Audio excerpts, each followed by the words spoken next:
Okay, new business C, this is our second zoning.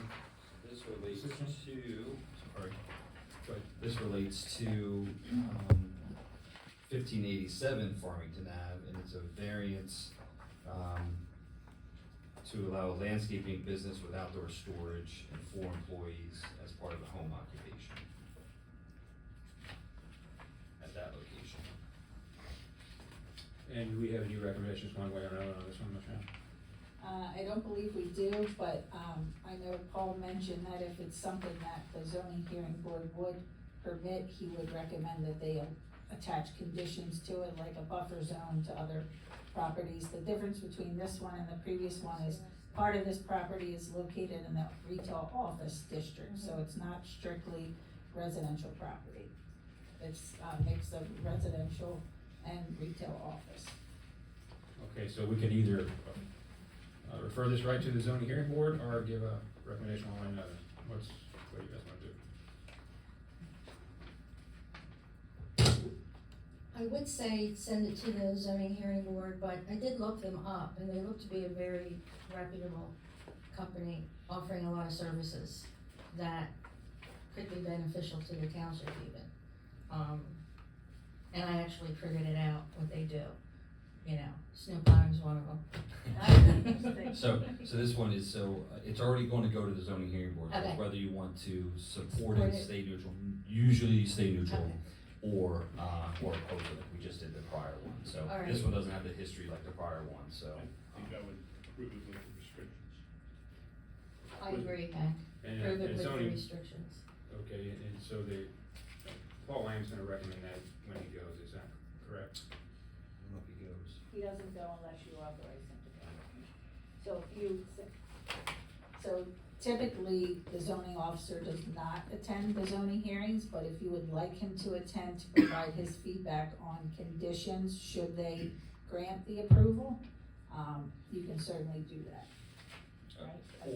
Or we could just send a letter with those recommended conditions saying, Right. that, if it's approved, we would recommend these conditions. So we could just send that letter and save some money. True. That sounds Yeah. good. Okay, so, we'll go ahead and refer this to the zoning hearing commission with a letter to be authorized, stating those different conditions, that's, so the last. Yes, so you Do I have a motion on that? I'll make the motion. I'll second. There you go. Alright. Thanks for Further discussion? All in favor, say aye. Aye. I'm gonna abstain from this, cause was not prepared to vote on this, I read it wrong, so I'm just gonna abstain. It doesn't matter, I guess. So it's 4, 0, and 1, just for the record. Okay, new business. We have a grant, that's new business D, it's in your packet. Michelle, you gonna talk about it?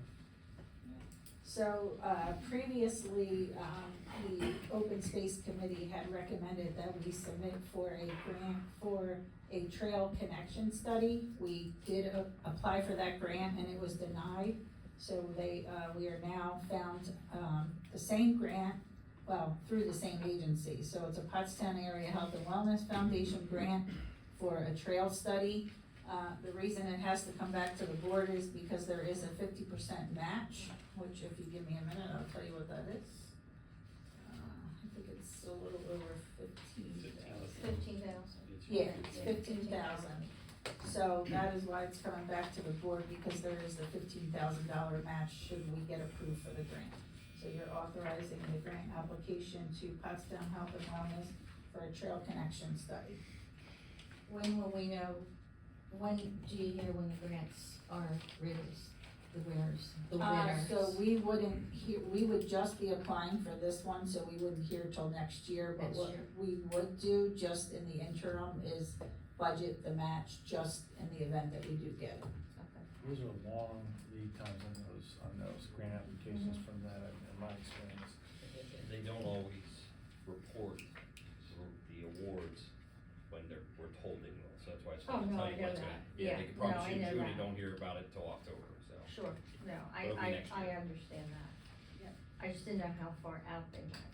Everybody's different. Yeah. Okay, I need a motion. I'll make the motion. Motion, so there's a second. I'll second. Need a second, further discussion? All in favor, say aye. Aye. Against? Motion carries. Items E, F, and G, this is our standard MMO for each year. There's actually three of them within there. There's the defined benefits for non-uniform, defined benefits for uniform, and defined contribution for non-uniform. So each one of those, we'll go through each one, and you'll see on there. So for E, we're starting out with defined benefits pension for the non-uniform. And just to highlight, you pop over the side of it, you get, a lot of these numbers come from the actuarial, and they calculate this from you. Michelle takes our input and comes out with the last item you see there is what we'll need to provide for our obligation for this particular one. You can see the item number 2, 6.5%, that's, if you can believe that, that's low, that most people use for their MMO calculations. And what that does is the higher it goes, the less we have to pay, because that's your anticipated return on investment. So even though we have it at 6.5, that return's really good if that happens, but our obligation is $19,948. We improve these each year, so. Michelle, did I do that all right, or you want to add it? Nope, sounds good. All right. Need a motion? I'll make the motion for Upper Pop Grove Township benefit pension plan. Non-uniform defined benefit, is there a second? I'll second. Is there a second, further discussion? All in favor say aye. Aye. Aye. Against. And the next one is the uniform pension plan, so if you could, same thing as before, if you open that one up, you can see the nominal costs are at 19.76, so it's a lot of anticipation for what we have to provide for the uniform retirement. And you see our minimum obligation is $224,931.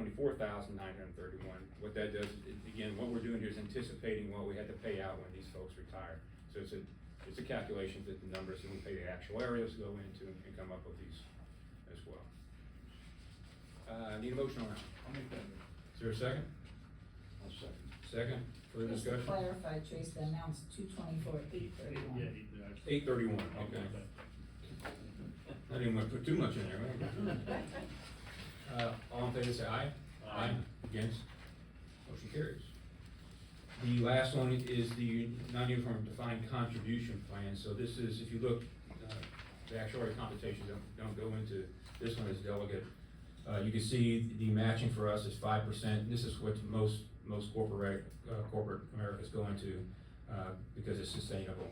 And you can see it's just a 5% that we match going forward on this. And I'll need a motion on this one.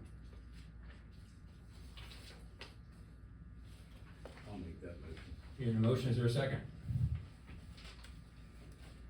I'll second. Oh, There you go. whoever. You're in a doesn't second? matter. Further discussion. All in favor say aye. Aye. Motion carries.